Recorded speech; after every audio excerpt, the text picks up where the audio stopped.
Un saludo a todas las personas que vean este video.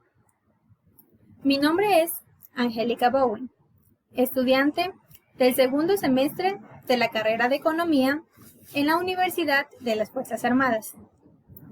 En esta ocasión voy a hacer un video respecto a la materia de Historia del Pensamiento Económico. Voy a enseñarle a mi hijo mis conocimientos acerca de uno de los grandes personajes de la economía, como es John Stuart Mill. Bueno, hijo, empezamos. John Stuart Mill nació en Londres el 20 de mayo de 1806. Fue un filósofo, economista y político. Sus mayores logros fueron defensor del utilitarismo, enfocado en la calidad, la libertad, la igualdad de género y la búsqueda de la felicidad para la mayoría de las personas. Su padre fue el economista y filósofo James Mill, quien sometió a su hijo a un riguroso y exigente método de estudio, que incluía la lectura de clásicos de la economía, política, filosofía y derecho, a muy temprana edad. John Stuart Mill no tenía tiempo libre. Su padre le obligaba a dar cuentas de sus avances, sin darle respiro para que jugara con otros niños, ni para el descanso, ni ni siquiera en sus vacaciones.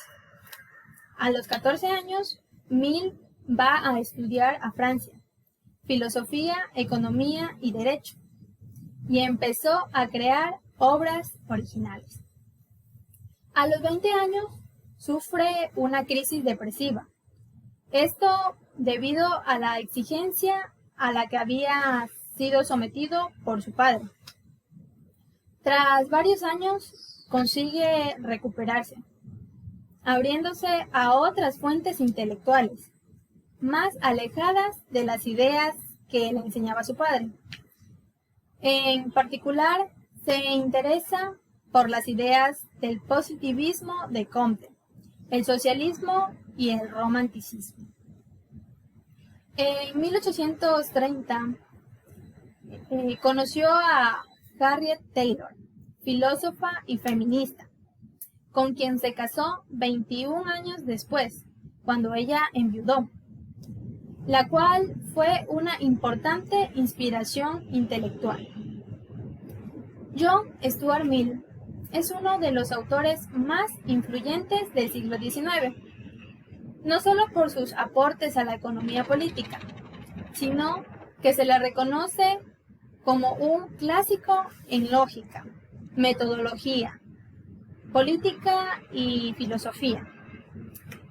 En la política económica, aboga por impuestos redistributivos de la riqueza, regímenes cooperativos de trabajo y la supresión de herencias. Condena la concentración de bienes de producción en manos de los cosmopolitas. Se muestra a favor de las clases oprimidas. Defiende el origen humano.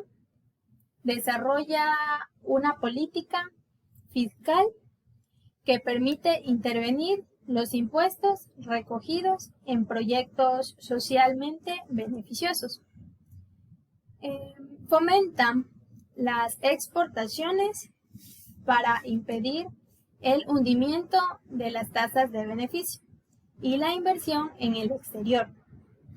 También destaca su distinción entre producción y distribución, que más tarde Marx convertiría en la dualidad modo-producción, relaciones de producción.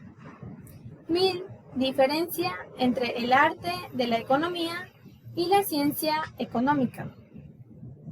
Es el gran teórico de la democracia, en el sentido de satisfacer los deseos del máximo número de personas. Pero aquí se presenta una gran contradicción, porque Eso presiona sobre los individuos. La defensa de los derechos individuales es básica para mantener la libertad. Esta defensa de los derechos va en contra de lo que es la democracia. Para mí, son 4 los ámbitos donde se despliega su concepto de libertad. 1. La libertad de conciencia.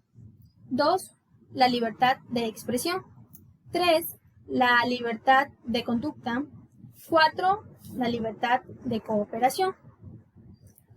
La libertad del pensamiento, de discusión y la libertad del juicio y las acciones morales controladas por la persona eran bienes por derecho propio.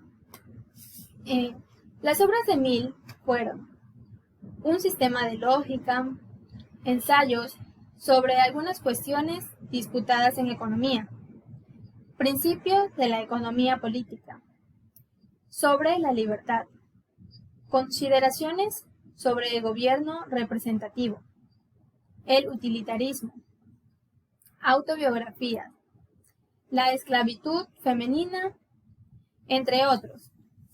Los aportes fueron el positivismo y el empirismo, la democracia relacionada con las minorías, libertad y principio de daño, feminismo, libertad de expresión, no a la esclavitud, propiedad pública de los elementos naturales. En el contexto histórico, un pequeño resumen es que vivió bajo el gobierno de la reina Victoria, época en la que Inglaterra era una homogénea tanto en lo político como en lo económico. Creció la industria y con ello se amplió el mercado. A su vez, se incorporaron nuevos territorios al imperio. Bueno, esto fue un breve resumen acerca de la vida de John Stuart Mill. Bueno, hijo, ¿tienes alguna pregunta? No, mami, todo me pareció muy interesante. Qué bueno, eso me alegra. Bueno, entonces vamos a concluir con una gran frase de este personaje. Los únicos que son felices son los que tienen sus mentes fijas en algún objeto que no sea su propia felicidad. Muchas gracias por la atención prestada. Hasta luego.